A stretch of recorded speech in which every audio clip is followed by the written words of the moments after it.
Me encuentro con el canciller Carlos Raúl Morales. Me gustaría que me contara su reacción ante estos eventos. ¿Cuál es la importancia de platicar sobre el tema de Belice?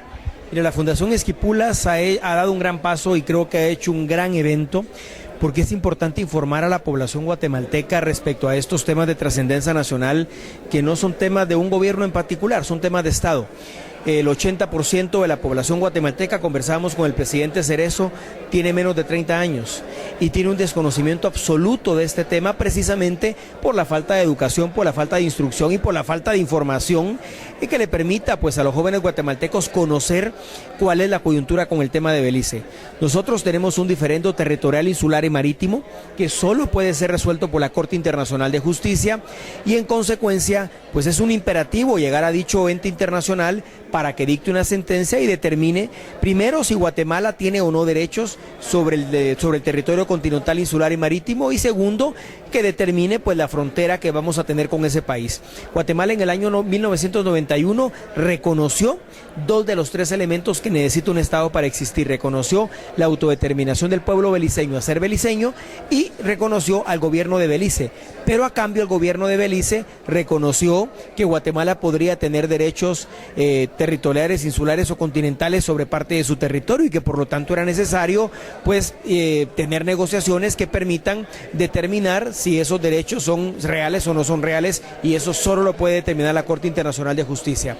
En ese sentido, pues este tipo de foros son fundamentales para educar a la población guatemalteca, para que tengan conocimiento y sobre todo de cara al referéndum que tenemos que tener, porque déjeme contarle que ni Guatemala ni Belice reconocemos la jurisdicción voluntaria de la Corte Internacional de Justicia y por lo tanto para poder llegar a la Corte necesitamos ir a consultas populares en ambos países, en Belice y en Guatemala, preguntarle a la población si están de acuerdo en que dicho diferendo sea sometido a la Corte Internacional de Justicia, y si el resultado es positivo, pues eso implica que la Corte puede conocer y dictar sentencia. Si el resultado fuera negativo, no existe otra Corte en el universo que nos pueda dirimir este diferendo y por lo tanto es importante trabajar con las poblaciones, fortalecer la relación bilateral y pues hacerles entender que es la única forma como vamos a poder tener una frontera estable, producto de una sentencia de la Corte Internacional de Justicia. Así que yo le agradezco muchísimo a Fundación Esquipulas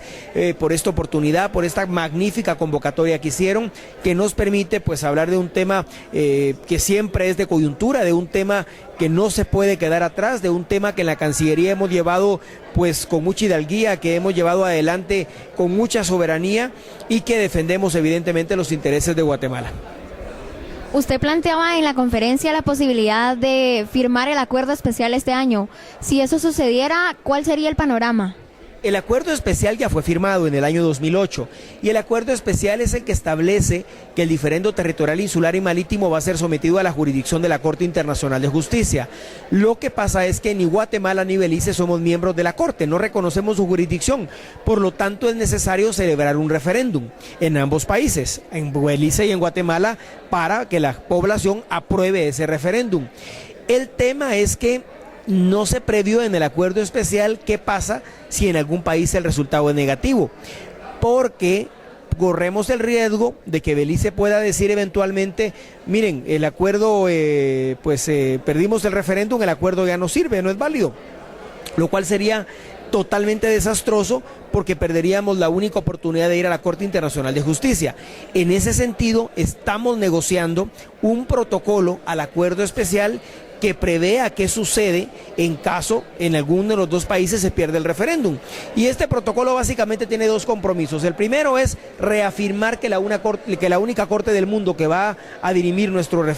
diferéndum es la Corte Internacional de Justicia. Y segundo, establece que en caso que en algún país se pierda el referéndum o no se llenen con los requisitos legales internos de ese país, se buscará el mecanismo legal para poder llegar a la Corte, porque la Corte es la única que nos va a poder dirimir los derechos que Guatemala tenga y que va a poder establecer una frontera entre ambos países.